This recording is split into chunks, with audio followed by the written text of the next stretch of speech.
This is Tallinn, formerly known as Revel, the beautiful capital city of Estonia and situated on a bay on the Baltic Sea. It's one of the best preserved medieval cities in Europe, and unsurprisingly, it has a good number of myths, legends and folk tales attached to it.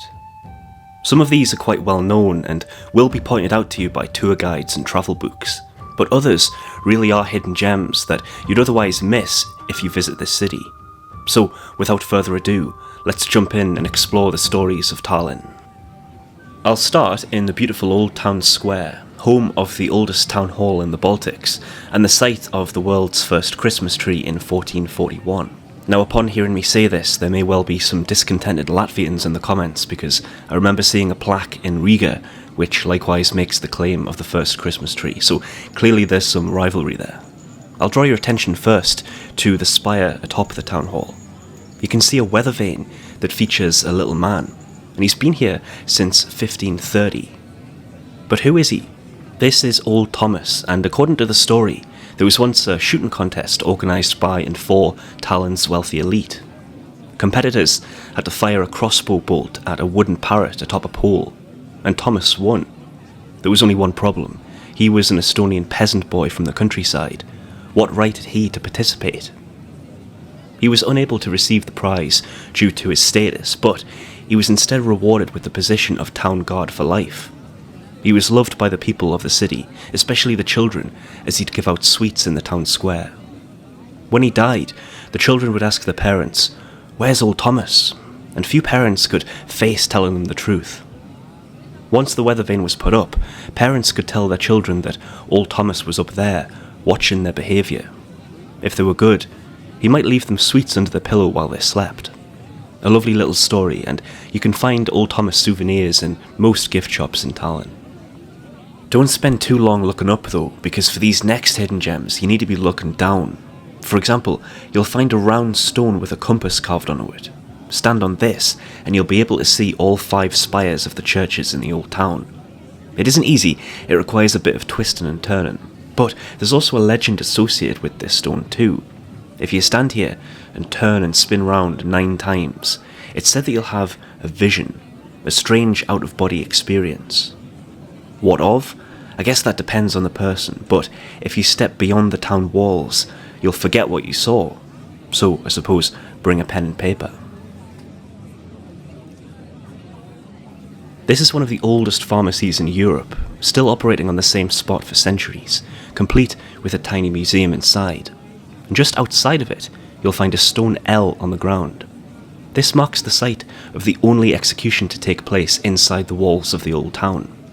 In the late 17th century, a priest walked into one of the taverns in the town square and ordered an ale. He took one sip, and then angrily threw his tankard on the floor in disgust.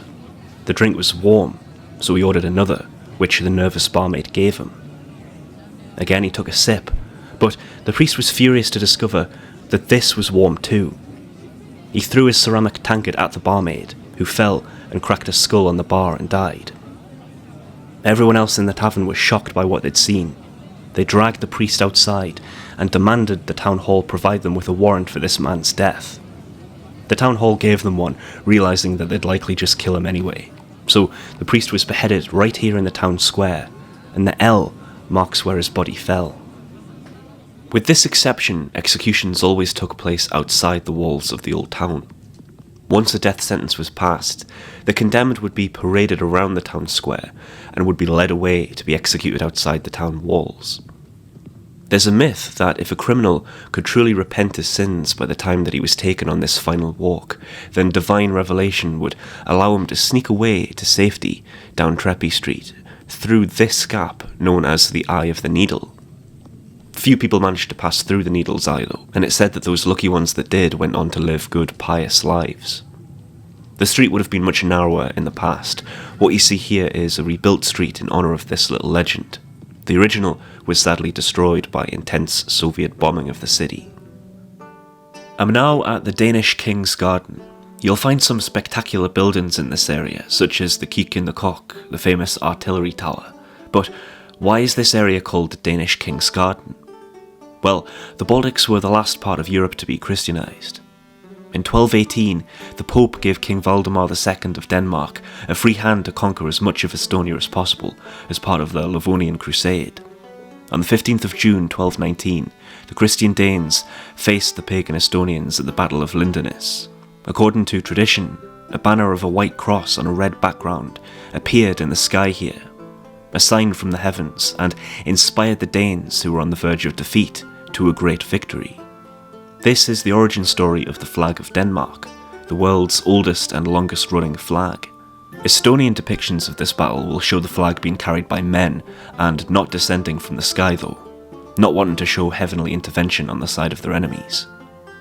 If you visit here on June the 15th, you'll be able to see Danish Flag Day celebrations.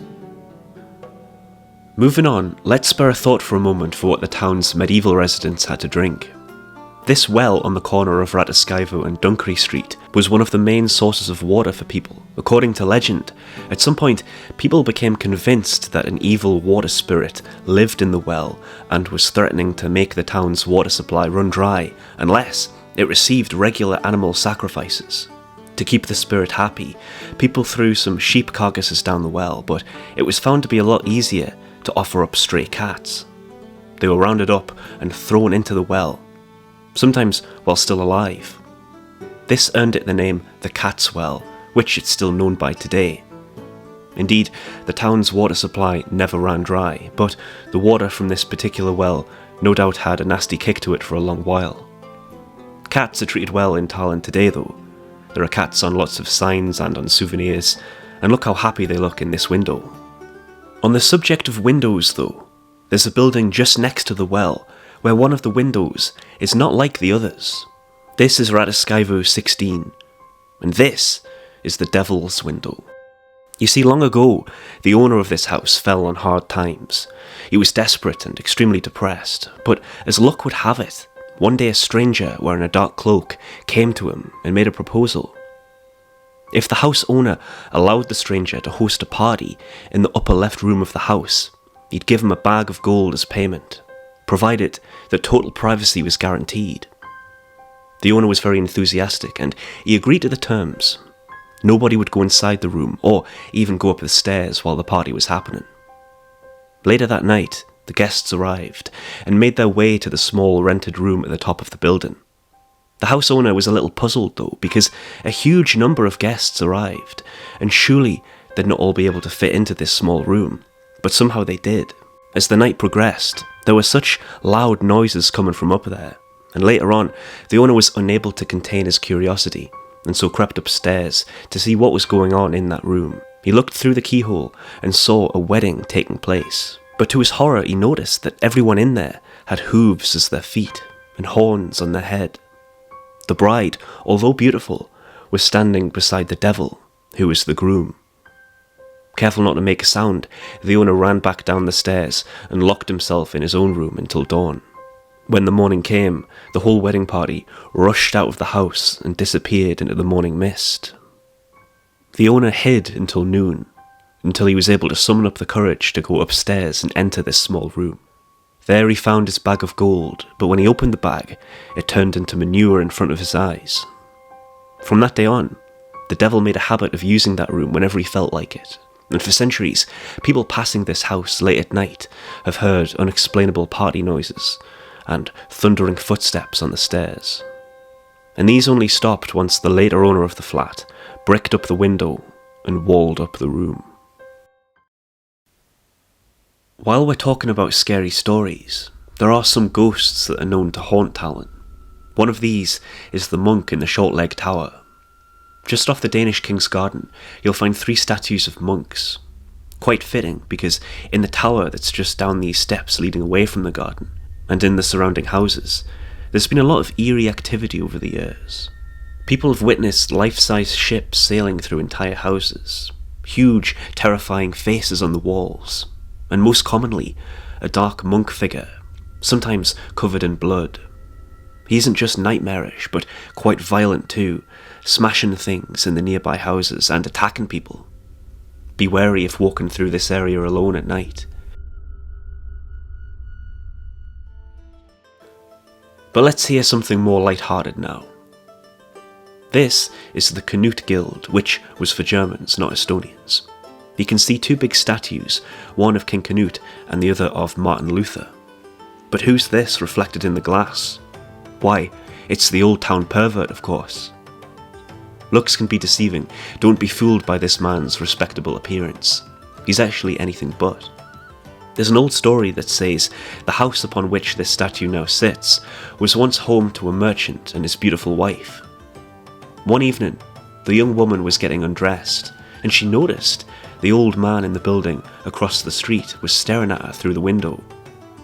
Shocked and horrified, she quickly got dressed and ran out of the room. This wasn't a one-off though. The old man, again, sat in his own window with his glasses held up close to his eyes and watched as the woman changed. So she complained to her husband, and he wasn't happy at all. The merchant didn't want to hurt the lonely old man, but he did want to put a stop to this behaviour. So instead of just buying shutters or curtains, he hired an expensive sculptor and got him to craft a statue of the old man, complete with his opera glasses. When next the old man looked across to take a peek at the woman, he was faced with himself looking back at him, a permanent reminder to him of his inappropriate behaviour. While the pervert thought that the best view in the city was at the merchant's wife's window, I personally think that the best view can be found from the top of St. Olaf's church. You can see right across the city and out over the Baltic Sea. St. Olaf's is a beautiful towering church and is the largest medieval building in Tallinn. First mentioned in 1267, the church was named after the sainted Norwegian king Olaf II. The prominent spire now stands at 123 metres, but in the 15th century it reached a height of 159 metres, making St. Olaf's Church one of the tallest structures in medieval Europe. Now, according to the legend, Tallinn had a hard time finding a builder that was able to build a tower this high. The work was dangerous and the city was short of money. In all contracts for the work, the city made sure that the money would only be paid if the tower was finished. A number of builders took up the challenge, but all of them fell to their death. It became clear that the risk wasn't worth it, and so no new volunteers came forward.